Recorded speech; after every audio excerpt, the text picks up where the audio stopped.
161과 하느님의 거룩한 아들이여 나를 축복해 주세요.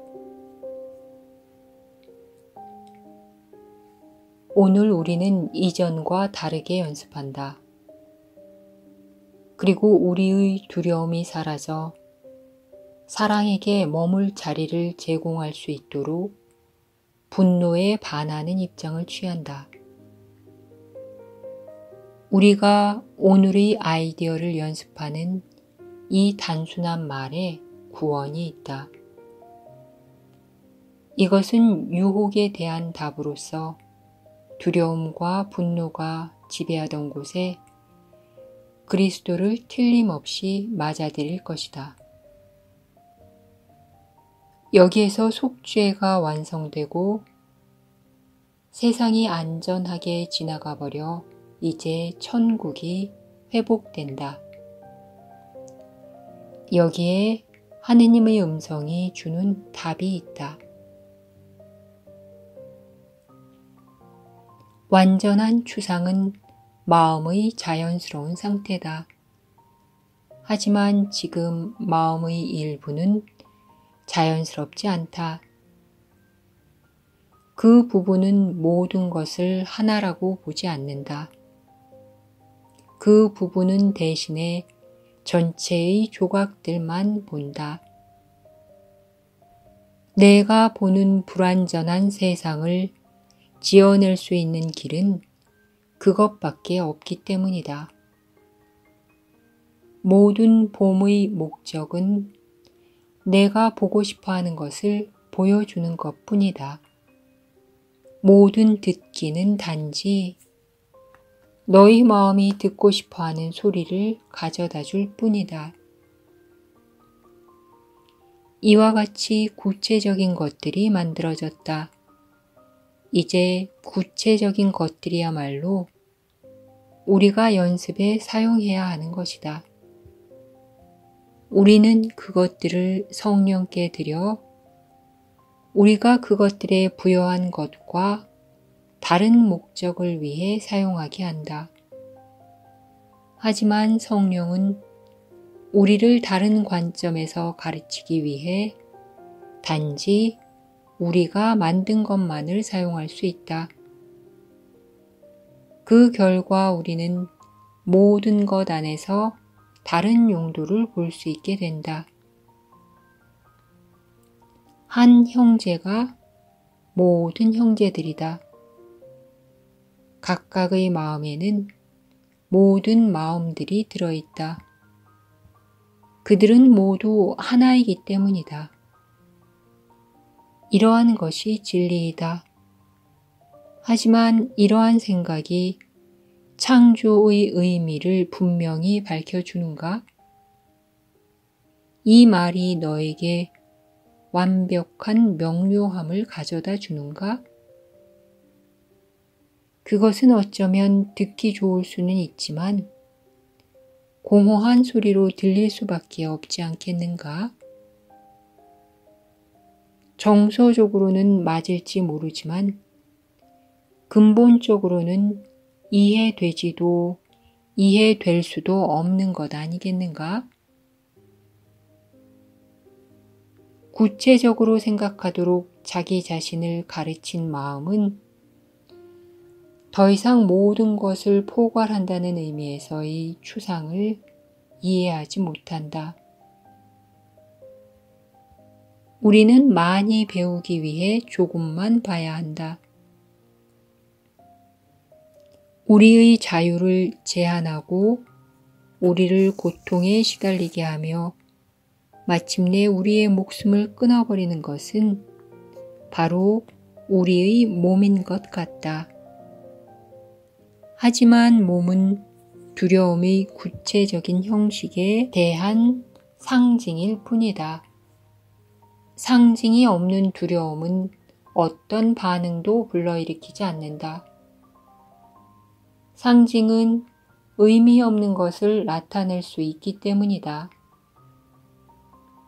사랑은 참이기에 상징이 필요 없다. 그러나 두려움은 거짓이기에 구체적인 것들에 달라붙는다. 몸들은 공격하지만 마음들은 공격하지 않는다. 이것은 분명 텍스트에서 자주 강조한 생각이다. 바로 이런 이유로 몸은 쉽사리 두려움의 상징이 된다. 너에게 몸 너머를 보라고 수차례 강력히 권한 이유는 몸의 모습은 그리스도의 비전이 보지 않는 사랑의 적을 상징하기 때문이다. 몸은 공격의 표적이다. 자신이 마음을 증오한다고 생각하는 자는 아무도 없기 때문이다. 하지만 마음 말고 그 무엇이 몸으로 하여금 공격하라고 명령하겠는가? 두려움에 대해 생각하는 바로 그것 말고 그 무엇이 두려움의 본거지가 될 수 있겠는가? 증오는 구체적이다. 거기에는 공격 대상이 있어야 한다.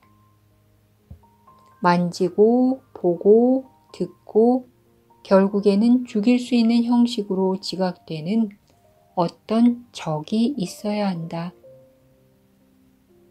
증오가 일단 어떤 대상을 향하면 하느님의 음성이 죽음은 없다고 선포하듯 확실하게 죽음을 요구한다.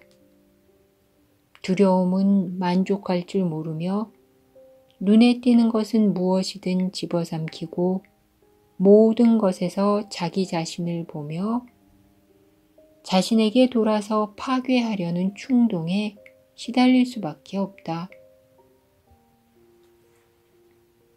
형제를 몸으로 보는 자는 형제를 두려움의 상징으로 본다.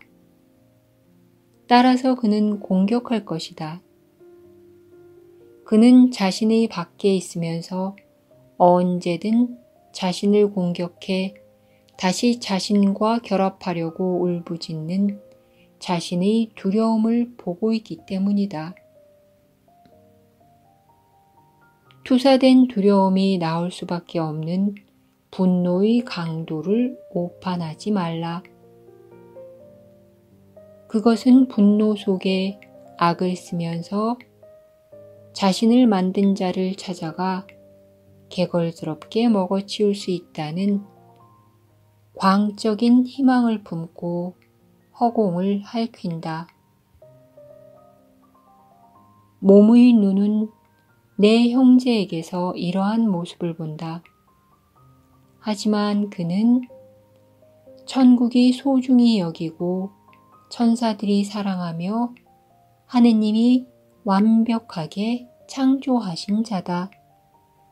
이것이 그의 실제다. 그리스도의 비전 안에서 그의 사랑스러움은 너무도 거룩하고 아름다운 형식으로 반영되어 있기에 너는 당장이라도 그의 발밑에 무릎을 꿇고 싶어질 것이다. 하지만 그 대신 너는 그의 손을 잡을 것이니 그를 그렇게 보는 눈으로 보면 너도 그를 닮았기 때문이다. 형제에 대한 공격이 곧 너의 적이다. 그럴 때 너는 그의 손에 너의 구원이 있음을 지각하지 못할 것이기 때문이다. 형제에게 단지 너의 구원을 청하라. 그러면 그는 너에게 너의 구원을 줄 것이다.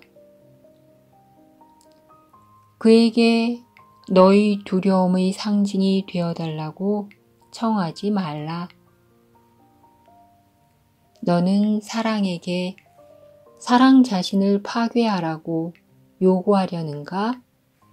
아니면 사랑이 너에게 드러나 너를 자유로이 풀어주게 하려는가? 오늘 우리는 전에 시도한 형식으로 연습한다. 너는 이제 더욱 준비되어 있기에 오늘 그리스도의 비전에 더욱 가까이 다가갈 것이다. 그리스도의 비전에 도달하겠다는 의도만 있다면 너는 오늘 성공할 것이다. 일단 성공하고 나면 너는 더 이상 몸의 눈이 소환하는 증인을 받아들이려 하지 않을 것이다.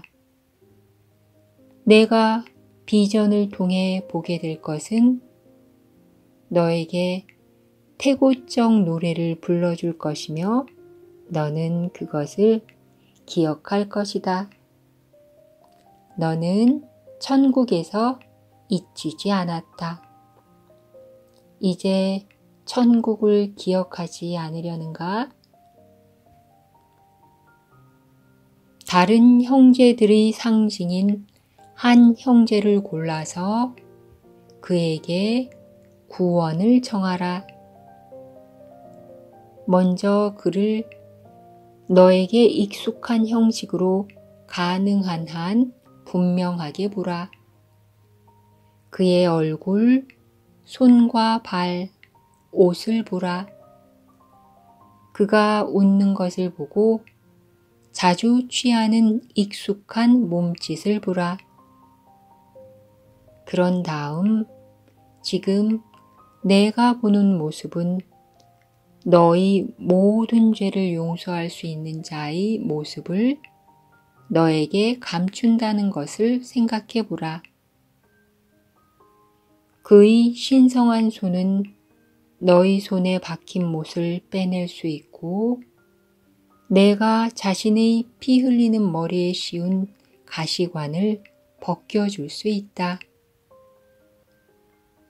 그가 너를 자유로이 풀어줄 수 있도록 그에게 다음과 같이 청하라. 하느님의 거룩한 아들이여 나를 축복해 주세요.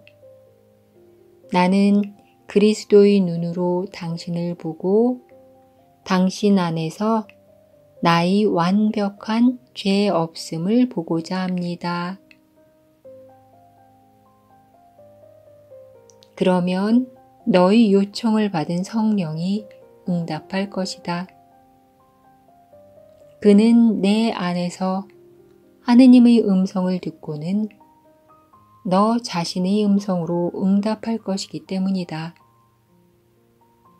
이제 단지 뼈와 살로만 보았던 그를 다시 보고 그리스도가 너에게 왔음을 알아차려라. 오늘의 아이디어는 내가 분노와 두려움에서 벗어날 수 있는 안전한 탈출구다.